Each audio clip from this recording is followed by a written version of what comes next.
Hi, welcome to How Much for Your Soul. My name is Phil. My name's Cray. I love me, You love yourself? and together we can love the world. Today we're on episode 2, part 2, of The World We Created, and we're just kind of jumping right in on Six Senses of Spirituality. During that time, I actually got a chance to talk to a spiritualist in my family. A lot of my family really respect our ancestors. So I really enjoyed having this conversation. It really helped me get in touch. Because on the journey to healing, on top of figuring out which road you want to take, now you must acknowledge your higher plane. And how do you identify spiritual damage? Access to physical elements. That's when you know if your chakras are imbalanced. It taught me a lot in regards to manifesting, which is really the spirit inside the body, as well as being able to understand and read energy waves and promote and manifest the energy that you want. You know how you kind of feel when someone has a bad vibe? This episode was really kind of talking about strengthening that spiritual energy, that empathy, others will call it, and that sixth sense. Just really being able to read the waves and the energies and to respect your intuition. So that's really the biggest thing that I had to say in regards to episode 6, in regards to my journey furthermore. And then now on episode 7, The Will Within. I'm not going to talk too much on that one. What do you have? So, The Will Within is the episode that I had done when I was learning my willpower, how to strengthen, gain, and achieve my own willpower. So, I started with by saying I will and I can instead of saying I can't and I won't. Okay. Resisting all short-term temptations and trying to maintain my long-term goal. Currently, my willpower is saving up to get a car, continue getting back into the workout routine that I had because I had stopped for a little while, and just gaining self-control. Okay. Now, do you think, because the episode 7 was about the will within, and episode 6 was Six Senses of Spirituality, really kind of identifying that energy and manifesting, which is why it was like once you can identify the inner side of yourself, now it's what you can do with that fire in your heart. Yeah. So the next episode we're really going to get into is detachment to attachment, episode 8. The flight or flight, survival skills, how to overcome. Now you have the will to want to do things, and now what are you supposed to do when you're getting rid of a lot of the old and getting rid of and gaining new? How do you let go and then grow into creating that? I think expressing feelings, really want to understand your feelings, because if you've been the part to be too detached at the beginning, I really kind of cut your feelings off. You're going to want to try to identify them during this time. Episode 8 really talks about identifying your feelings. We even got an emotional chart there for you guys to really check out. I'll put in the link on our YouTube too as well. And on top of that, it's a matter of identifying the energy of expressing. What's the best way to use the energy that you've now identified in episode 6? Now you've got the fire that you're burning inside you, your will, and you want to do things. Episode 7. Episode 8 is now letting go of the bad things that are no longer serving you, and gaining attachment to the feelings and the emotions and who you are that can serve you and make you better. For sure. That's why that's and episode 8 was like when you feel like you're kind of stuck in a rut almost. When you're like, well, I know I shouldn't be doing this. What am I going to replace with this? This is when you need to find hobbies, habits, and things that you used to enjoy. Example was I used to go clubbing, party all the time. That used to be my jam and my jelly. Now I really enjoy podcasting. Another more, I would put this more in the middle of like a balance. It's like I play games. Not everything I do is healthier for me, but sometimes I do like to play some games. I like to play like little history games and things like that. But that was episode 8, and that was really that's when I felt like I was in a rut a little bit, because I had to let go and I didn't know which step to move. Because I guess like the episode 8, like there's an infinite amount of options to do. So episode 9 is how much attention can you pay? So this episode was talking about all the different types of attention: selective, alternative, divided, sustained, and seeing if we can figure out which one we are correctly using during different scenarios, and just understanding that there are all different types of attention.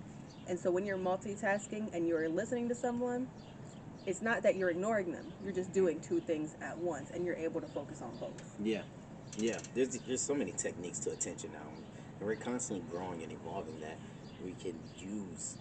We're not just like to be able to focus is a certain type of attention. You told me about that. I like that. Yes, it's easier to focus on multiple things and just one thing. You can focus on just one thing if you want to put all your focus into that. However, for people nowadays, it's easier to focus on multiple things because we have so many different things going on day to day. Yeah, So we really learn how to divide our attention into certain ways in order to make sure everything gets done. and that's really you know, where it came from with the reason why episode 9 is while you're at detaching and attachment. Now you need to know what your focus is. How do you focus? What is your best possible way of focusing? And the only way to do that is to see what you're good at focusing at, what you aren't good at focusing at, what gains your attention when you're focusing. Because some people can just go off of will alone and motivation to just focus on something. And also there's curiosity that can play. The emotion of curiosity and awe really drives somebody to continue to wanting to focus on a subject. But what happens when those don't play a part? What is your dry focus like? Right on the board, no flavor, no season. What can you focus on when you have no interest in it? For manifestation, that's what you really want to figure that out on. Exactly. Episode 10, balance and distraction. Yes, now this one was very, so now that you've learned how to detach from the things that you don't need and know how to attach with the things that are good for you, and you've gained focus and now you're taking these steps, next is balance and distractions. How do you balance yourself when you're making changes and transitions in your life? At some point when you're working with the scales, it feels like it's toppling over at times. Yeah. It's how do you balance the professional and the personal life? Yeah, then the work life. And then the work life. Then the family life. Like it's so many, it's all one life and we all come one love. However, each part has a different segment, a different way that we present ourselves and the way we move. And how much we give attention to each part. Yeah, absolutely. So and then once you're overwhelmed with all of those, now there's your fun, aka your entertainment or your distraction. How much time are you giving to your distractions? That's a good question for everybody. Yeah. How do you balance your daily life and maintain balance in the growing transition? I definitely had to listen to my body during transition of my life. Some things I slack on, some things I do more of. And it'd be like working out, or sometimes I'll lay down. I'll sleep in. If I ain't got nothing to do, I'll sleep in a little bit. But my body would definitely tell me and identify me like, oh, something's a little out. You just have to stay in touch with reality. You have to. Don't let your distractions take you away from the world that you loved and the world that you're creating. Exactly. Absolutely. Dependency is distraction. Failure is success, so that's okay. It's okay to fail. Yeah.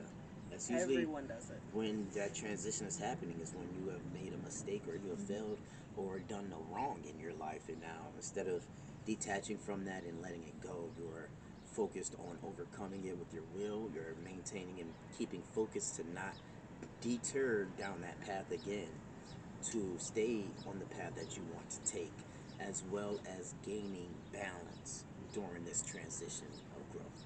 All of these episodes go hand in hand with each other. They do. Because you start at essentially nothing. Mm-hmm. And you're just gaining and understanding and gaining all the knowledge you can in order to become successful. And even though you do fail during your times where you're growing, you can pick yourself right back up because you already understand I was already nothing this many months ago.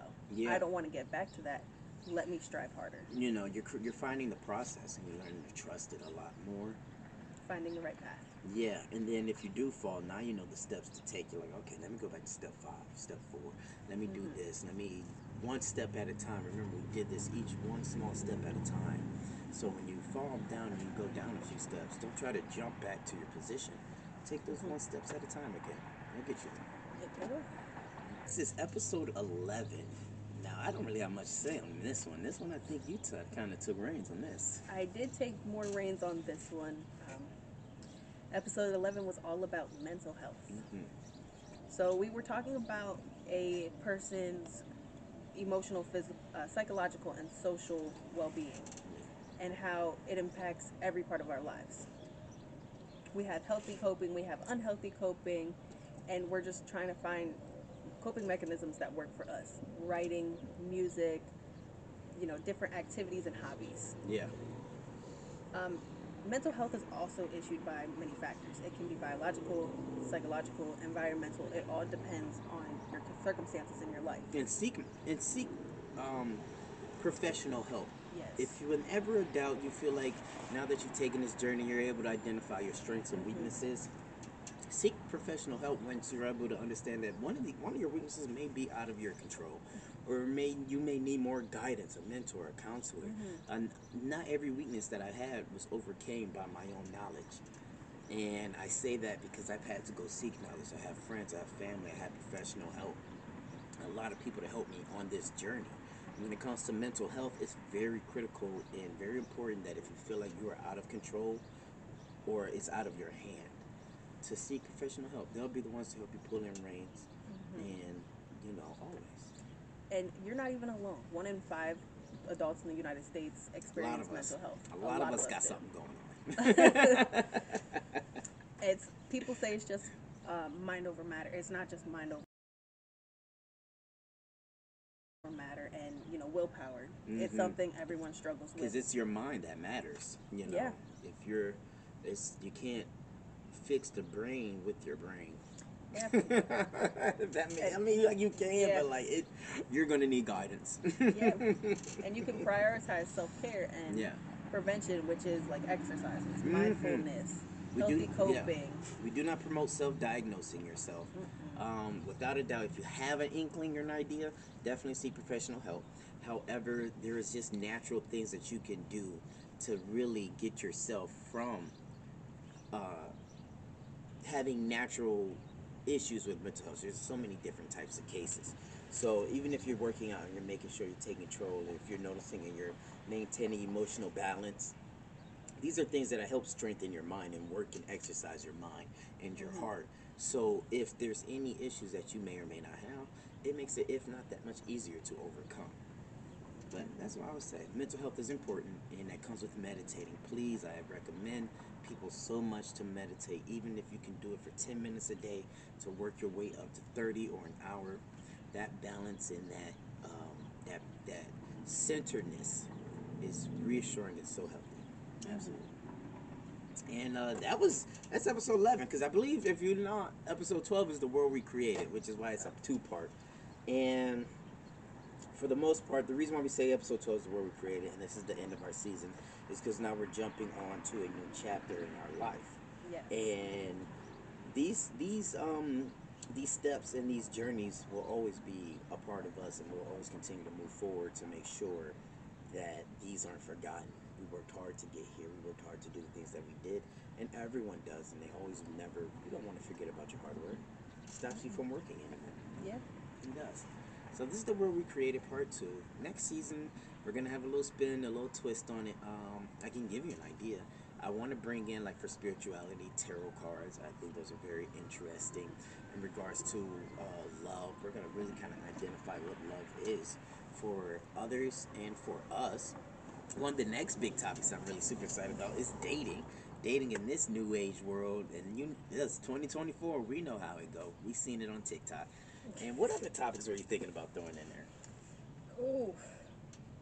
How to accomplish certain goals. And we're just learning and progressing at this point. We were in the beginning stages of going from nothing to becoming someone. To ourselves. To really being ourselves. It's really just taking a step into that new path and showing everybody that it's okay to take those steps. Yeah, and it's okay to be yourself. It's okay to be, ironically enough, this is going to be crazy. I'm going to put this in the episode for next season. It's okay to be ordinary. And I really think we promote a lot of specialness and a lot of uniqueness in this world.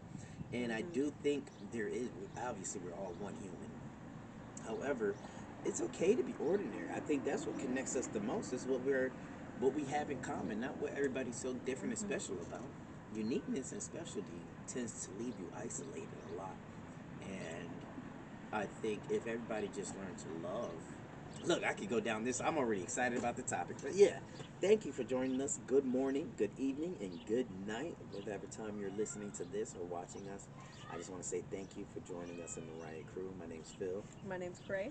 and you guys have a wonderful day. See you later.